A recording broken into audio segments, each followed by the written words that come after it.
Bonjour, c'est Mike Adébaran. Je Bonjour. suis avec Jean-Luc Chaumeil, émérite.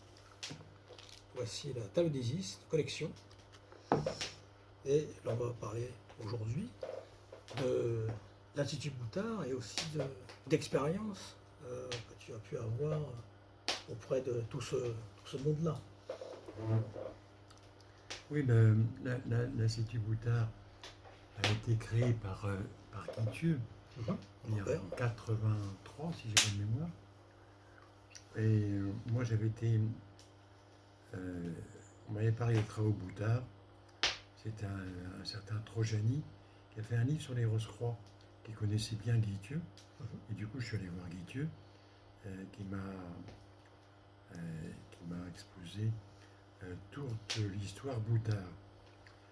Ah ben, l'histoire Boutard fait partie de ce que Jacques Vallée appelle les chercheurs interdits. Et le problème de Boutard, comme celui de Sprink, Keely, William Reich, tous ces gens-là, Louis Dufour, Oui, force cosmique. tous ces gens-là ont développé une théorie tout à fait subjective, et leurs heures pareilles ne marchaient qu'avec eux. Ça, c'est déjà la première constatation. Constatation très importante. Ce qui vaudra d'ailleurs à Kelly la prison pour son orgue qui cherchait, qui était à travailler l'éther de son commercialisé en brevet, vendu à des compagnies, et évidemment sans lui ça ne marchait pas. William Reich est un peu différent.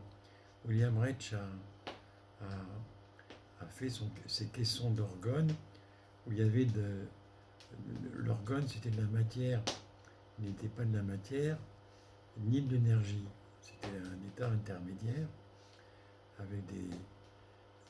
avec un caisson électromagnétique qui permettait à cette demi-matière d'exister et de se multiplier. Et le problème de William Reich, c'est que à cette époque-là, les États-Unis étaient en phase très prude, et William Reich a subi les contre-effets de ça.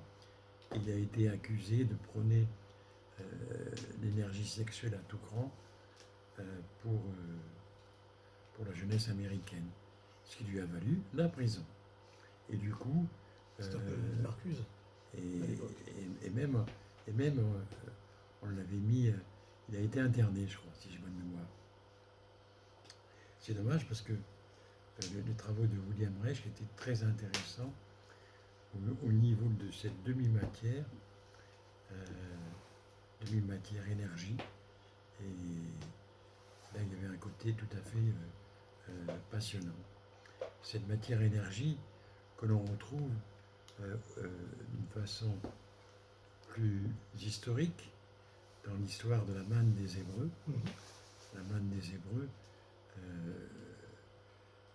qui permettait de nourrir tout un peuple après une disette. Et là, bon, il s'agit de climat évidemment, donc un climat assez chaud la journée, un peu froid la nuit. Et évidemment, ça permettait un certain nombre de condensations. Et cette manne était le résultat d'un passage de température très élevée à une température un peu plus froide. Et ce n'était ni la matière, mais en revanche, à l'analyse, cette manne produisait un certain nombre de vitamines et permettait de nourrir un certain nombre de choses, de gens. Cette manne des Hébreux, qu'on appelle dans les jargons des campagnes les cheveux d'ange ou les fils de la Vierge. Alors les fils de la Vierge et les cheveux d'ange, selon les régions, sont attirés par tout ce qui est fer. Et on m'avait dit si je me trouvais dans cette situation, surtout de ne pas les toucher, parce que si vous les touchez, ils disparaissent. Et surtout, s'ils touchent le fer, les clôtures de fil de fer barbelé, ben, ils disparaissent. Et un jour, j'étais en reportage à la Vaux-Franche, la commanderie dans la Creuse, de l'ordre de Malte, avec un splendide en feu. Et je remarquais qu'il n'y avait aucun nuage, un ciel bleu. Tout d'un coup, il s'est mis comme à neiger. Et je remarquais tout de suite que les flocons de neige étaient attirés par tout ce qui était ferreux, donc par les clôtures électriques. Donc j'ai pris des bobines de film, de photos, j'ai tendu le bras, et de manière à ne pas les toucher, mais de recueillir ces flocons de neige dans du plastique et de les fermer. Et après, on est revenu sur Paris, et on est parti à Orsay pour les faire examiner, parce que je savais qu'à Orsay, il y avait un spectromètre de masse. À l'époque, il n'y en avait qu'un seul, d'ailleurs.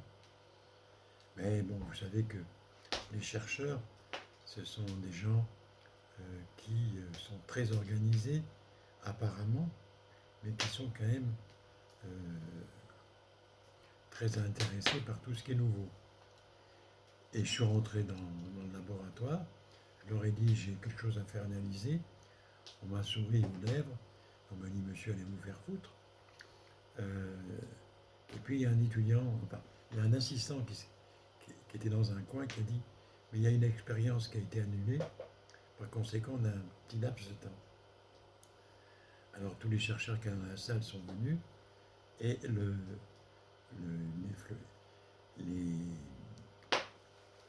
les flocons de neige de la manne qui étaient dans les tubes en plastique de photo ont été analysés. Je leur ai dit de ne pas les toucher. Et ça a été analysé. Ils ont sorti un diagramme que j'ai publié d'ailleurs dans le livre Le temps et les ovnis. Oui. Et le diagramme montre qu'il y avait des pics de plusieurs métaux, mais que c'était des corps polymères, donc instables, avec une masse globale, masse 44. Et je rigolais parce que 44, et je suis né en 1944, et par conséquent j'ai bien rigolé quand j'ai vu ça. Voilà. Donc et évidemment, pour lire un diagramme fait par un spectromètre de masse, il faut avoir certaines compétences. Mais c'est pour ça la raison pour laquelle je me suis fait expliquer. Mais cela étant dit, je savais lire que tel pic était un morceau de zinc en formation, un morceau de méthane en formation, etc. etc. quoi. Donc je savais plus ou moins. Ça intéressait Jacques Vallée aussi. Pardon ? Ça intéressait Jacques Vallée. Et Jacques Vallée a toujours été intéressé par l'histoire des filles de la Vierge et des cheveux d'ange, parce que pour lui, dans sa conception globale en matière de description du phénomène ovni, il reprenait les 4 petites figurines qui existaient du temps du comte de Cabalis, qui étaient les salamandres, les gnomes, les ondides et les sylphides. Pour lui, les ovnis étaient un état de mimétisme qui cachait certaines fonctions de la nature mystérieuse, de la nature agissante, de la nature naturanda, comme on dirait. C'est Kirk, la République mystérieuse. Alors, Jacques Vallée était très intéressé par l'alchimie, et c'est pour ça qu'il s'est intéressé aux Rose-Croix. Il était Rose-Croix. Aux vrais Rose-Croix. Je ne parle pas des Rosicruciens, je parle des Rose-Croix. C'est-à-dire, la plupart des vrais Rose-Croix, ce sont ceux qui sont rattachés à la Rose-Croix d'or du XVIe siècle. Donc, des opératifs qui travaillaient uniquement sur l'alchimie et sur et sur ces fonctions d'ubiquité qu'avait le Rose-Croix au niveau des grandes fêtes par rapport à d'autres frères. Bon, vous connaissez toutes les légendes de la Rose-Croix d'Or, y compris celle de comment il s'appelle, Lytton, Baldur Lytton, ouais. sur Zanoni. The Coming Race. Zanoni, ça c'était un très beau roman où L'énergie du vril aussi. l'on voit qu'il y a un Rose-Croix qui a dépassé les 500 ans. Et évidemment, pour un Rose-Croix qui a 500 ans, tomber amoureux, c'est difficile. Ben, je vous laisse lire la fin du livre, vous verrez ce qu'il arrive à Zanoni. Mais bon, il y a Jacques Vallée était très intéressé parce que là, on comprenait qu'il y avait un savoir caché depuis la nuit des temps qui apparaissait avec différents symboles selon les époques et qui aujourd'hui pouvait apparaître sous une autre forme. Donc une espèce de mimétisme. Oui. Dont parle C'est tout à fait sa théorie sur le Passepartout Magonien, la visite oui. de la Magonie. Tu as pu le rencontrer d'ailleurs, Jacques Vallée. Oui, c'est que bon, ils en sont tous à peu près, que ce soit Gilles Dabourdé, que ce soit Oui. Jean Sider, Oui, oui. que ce soit Eric Chibo, Zorcher le chinois, ils sont tous à peu près arrivés aux mêmes conclusions avec différentes variantes. Ça se rapproche de Jung aussi. Ça se rapproche de la. Mais la définition d'un ovni, c'est-à-dire toi les boulons, on a pris un sérieux coup sur le ciboulot. Il y a quelque chose derrière les ovnis, il y a quelque chose de bien plus fin. Et je raconte par exemple aussi dans Le Temps et les ovnis l'histoire de. Là c'était simple, on voulait déterminer tous les critères qui définissent les ovnis. D'où le titre d'ailleurs, qui est un résumé, Le Temps et les ovnis. Le temps considéré comme vivant, jusqu'au bas Moyen-Âge, c'était le cas du bas Moyen-Âge. Après ça a été abandonné bien sûr, mais là il y a une notion qui est très intéressante, où l'on voit que cette espèce de panthéisme universel conduit à des sortes d'apparitions des armées dans le ciel, du côté de Lyon, oui. par exemple, ou des apparitions, ou des apparitions de ce qu'on appelle les Vierges. Oui. Les histoires de Fatima, de Medjugorje, celles de toutes ces apparitions. Est-ce que c'est vraiment une apparition de quelque chose qui ressemble à? Ça, c'est à définir. C'est une apparition qui porte un message par la forme, mais le fond, on ne le connaît pas. Et là, il y a peut-être, dans les temps anciens, à revenir sur les notions d'angélos, d'ange, c'est-à-dire de messager, et d'archangélos, c'est-à-dire d'archange, c'est-à-dire de super messager. Et messager de quoi? Messager de la conscience. Par conséquent, que ce soit dans la branche psychanalytique, Freud, Lacan, Jung ou l'école américaine, qui ont essayé d'explorer l'inconscient collectif, tout montre qu'il y a beaucoup de choses encore à apprendre de ce côté-là, de cette double face qui existe en tout un chacun, double face qui est parlée, dont on parle volontiers. Le phénomène ovni comme un miroir. Dans le livre des morts égyptiens, le bas et le cas, par exemple, montrent qu'il y a des fils conducteurs qui relient tous les inconscients à quelque chose qui ressemble à une espèce de gigantesque organisme vivant, surnommé Monsieur X, ou appelé, selon les États, sous le nom de Dieu. Tous les dieux égyptiens sont des états de conscience par rapport à l'inconscient.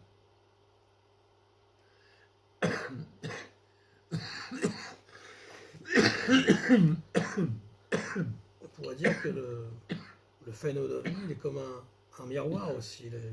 Il reflète mais n'enseigne pas. Donc, Et finalement, rien de nouveau sous le soleil, mais il y a toujours cette invitation à l'erreur provoquée par des masques et des métamorphoses apparentes. On vous le dit, hein, protéiforme, c'est proté. il faut Dieu déchirer proté. le voile d'Isis Oui, c'est ça. pour la connaître. Et bien là, c'est pareil. Il faut déchirer le voile de tous les dieux pour en connaître le fond. Et alors là, bon, la dimension extraterrestre prend toute sa valeur, mais au niveau du sacré. Dans un monde ultra-matérialiste comme le nôtre, c'est difficile, parce que, bon, tout le monde veut avoir des choses vérifiables, palpables, et tout ce qui est dans le domaine de la voie sacrée n'intéresse personne. Il y a très peu de gens qui s'occupent de ça. Or, au niveau de la création, dans l'histoire du conte de Kabbalisme, par exemple, on vous explique qu'il y a des piliers fondamentaux par élément. Et les élémentaux, c'est-à-dire les salamandres, les salamandres qui sont les entités du feu, les ondines qui sont les entités de l'eau,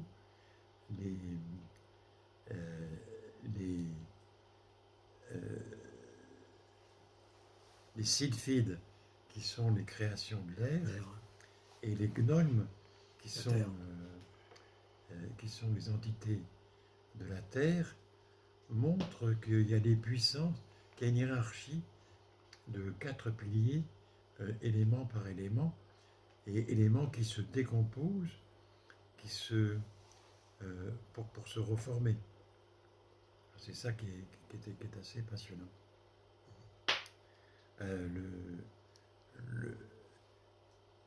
Chaque chercheur travaille sur ce genre d'état, à la fois entre la mi-matière et l'énergie sacrée, est confronté à ce genre de vision. C'est la thèse de Jacques Vallée. Pour Jacques Vallée, il appelle ça la magonie, c'est-à-dire le pays de son enfance, pratiquement. Et il est vrai que, peut-être pas aujourd'hui, parce qu'à cause des iPods, mais les enfants arrivent à voir un certain nombre de choses que parfois les adultes ne perçoivent plus ou ont renoncé à percevoir. Mais les faits sont vus par les enfants souvent, parce qu'ils sont purs. Ce que l'on dit. Alors il y a toujours dans le fait de capter l'énergie de quelqu'un, de son voisin, de sa voisine ou de son spectateur, il y a toujours un dialogue qui se passe. Et s'il y en a un qui est fermé, il n'y a pas de dialogue. Et par conséquent, il n'y a pas de connaissance de l'un ou de l'autre, il n'y a que des interprétations. Et dans le domaine du sacré, il y a un mariage mystique d'emblée entre les deux acteurs. Et ce qui a fait... Alors après, il y a eu des dérives au niveau de l'énergie sacrée, notamment sur la Kundalini, parce qu'ils se sont dit, ah ben oui, donc l'énergie sacrée, ça vient du sexe. Non, le sexe est une partie de l'homme matériel, mais son énergie sacrée ne vient pas du sexe. Ça, ce sont des gens qui, encore une fois, travestissent pour leur plaisir, hein, tout simplement.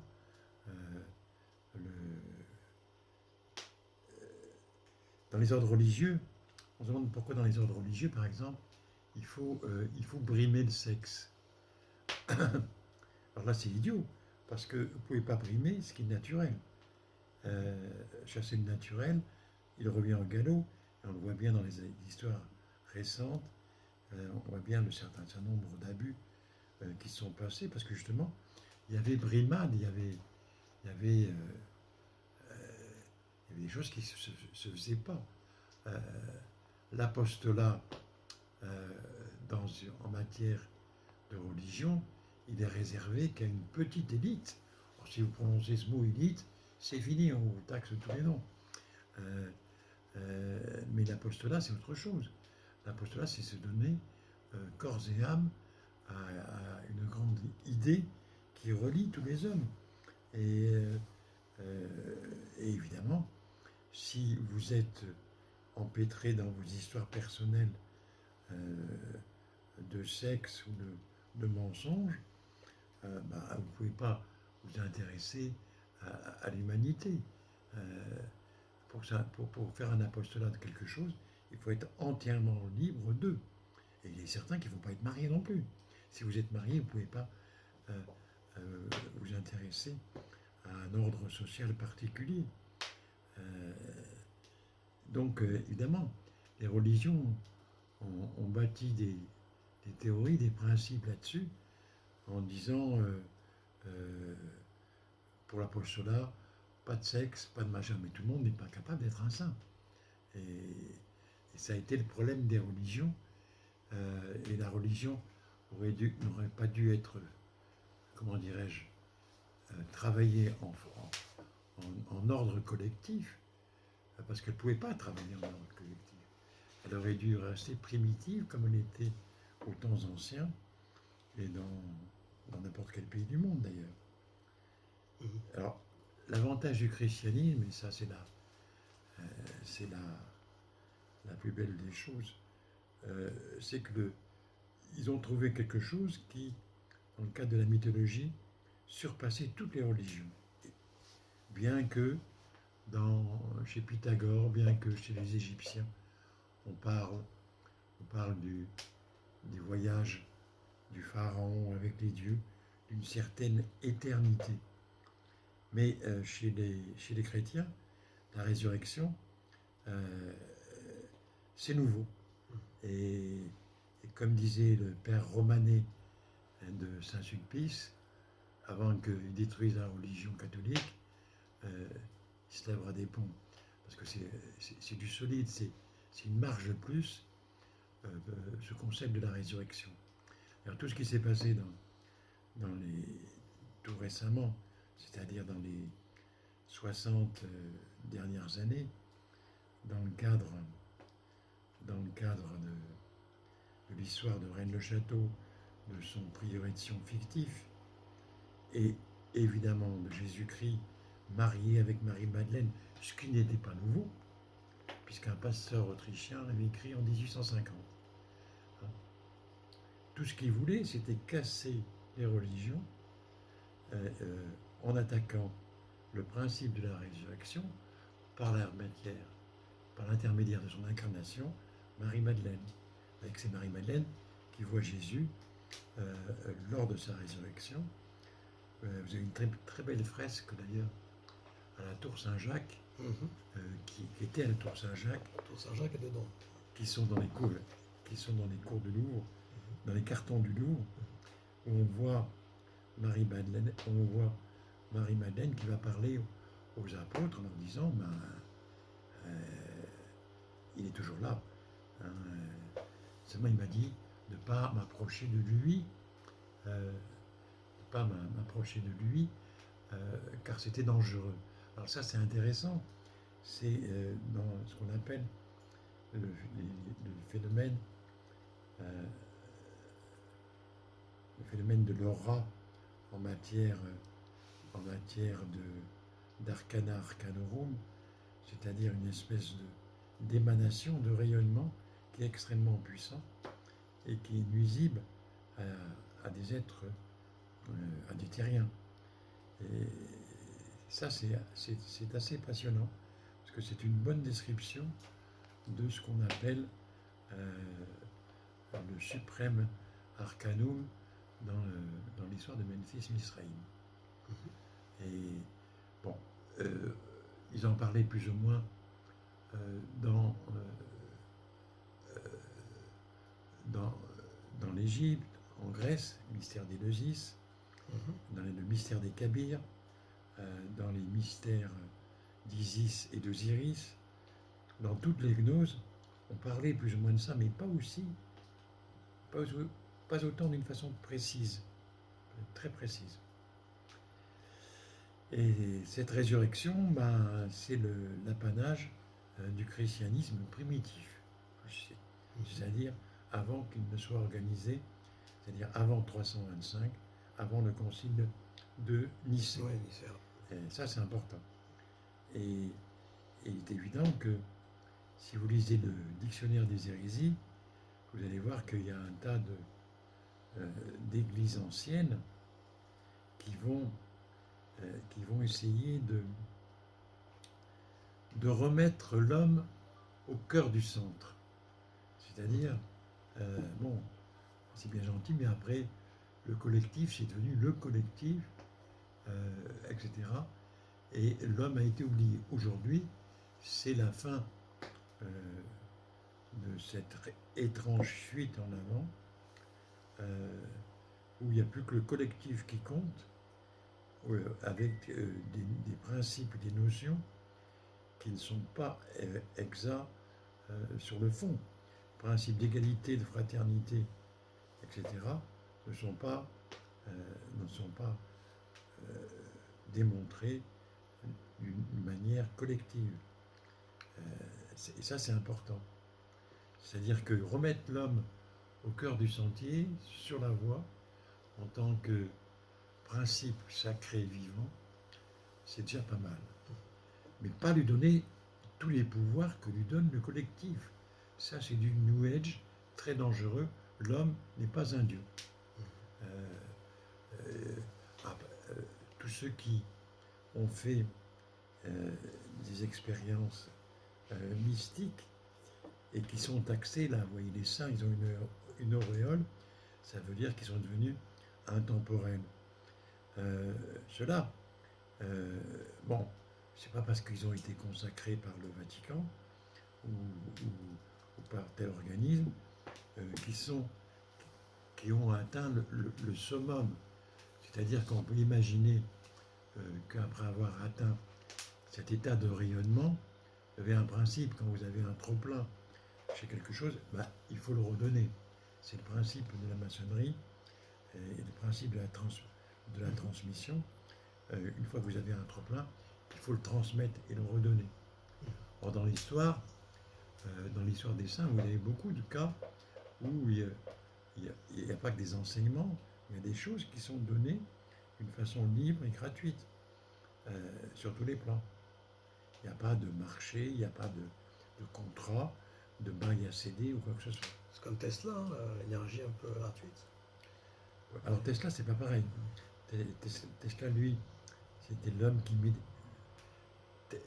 Tesla a eu, on peut dire,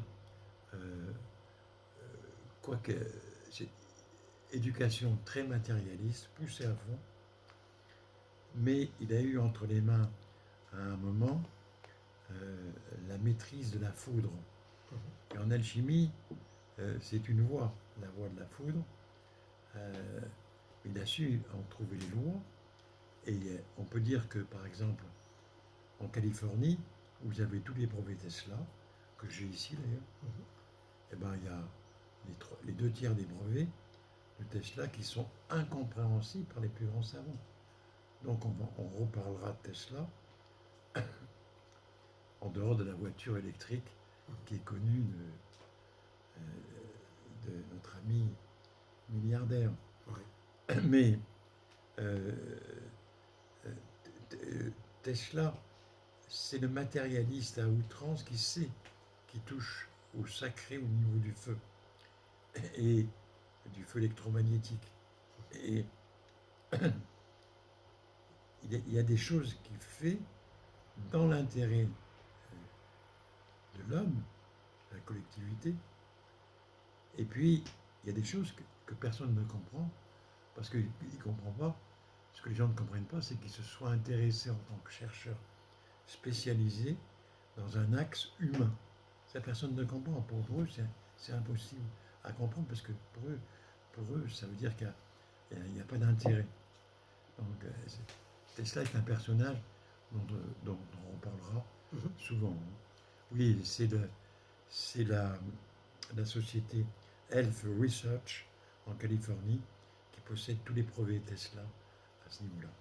Et un petit mot sur les travaux de Dufour, les forces cosmiques. Bah, Dufour, Il y il a a très peu inventé. de gens qui en ont parlé. Alors, Tu en as parlé dans la table des listes, alors, tu l'as cité. Dufour, c'est toujours pareil. C'est quelqu'un qui va trouver une théorie qui est entièrement personnelle, donc entièrement subjective. Pour lui, il y a l'énergie du vrai et l'énergie du faux. Et comment caractériser l'une et caractériser l'autre? Ben, pour lui, c'est simple, c'est par la conscience. Vous voyez que derrière Dufour, ce qui me semble être une plaisanterie, comment dirais-je, de chercheurs physiciens au premier degré, il y a tout un contexte intéressant sur la conscience. C'est-à-dire que c'est par la conscience qu'on sait si on est dans le vrai, donc si on touche à l'énergie du vrai, ou c'est par la conscience qu'on sait que c'est l'énergie. Alors qu'est-ce qui est vrai et qu'est-ce qui est faux? Ça, c'est une vague notion. Et on dit que sur ces deux principes, Dufour, il a fait un certain nombre d'appareils. D'appareils qui là aussi n'étaient pas expérimentaux, qui ne marchaient qu'une fois et qui étaient entièrement subjectifs. La Kovlakovski aussi, La cosquille, c'est sur les champs électromagnétiques du vivant. Ça, c'est plus fin, c'est plus mesurable, mais enfin, plus mesurable. Il faut avoir déjà un certain nombre de talents pour mesurer les effets de la cosquille. Mais la cosquille, c'est l'énergie du vrai dans des circuits électromagnétiques qui vont guérir l'homme. Et il y a eu des tentatives, notamment sur des cellules qui étaient en mauvais état, qui ont été faites et qui ont été plus ou moins sauvées des eaux. Bon, là, attention, vous rentrez dans un principe, comment dirais-je, qui concerne l'ordre des médecins, et si vous en parlez un peu trop, bah, vous risquez une plainte. Ce qui est arrivé à tous ceux qui ont parlé comme Loïc Leroy-Ribot, avec son G5. Lui, il a été interdit en France par ordre des médecins. Et finalement, ces bouteilles, c'est-à-dire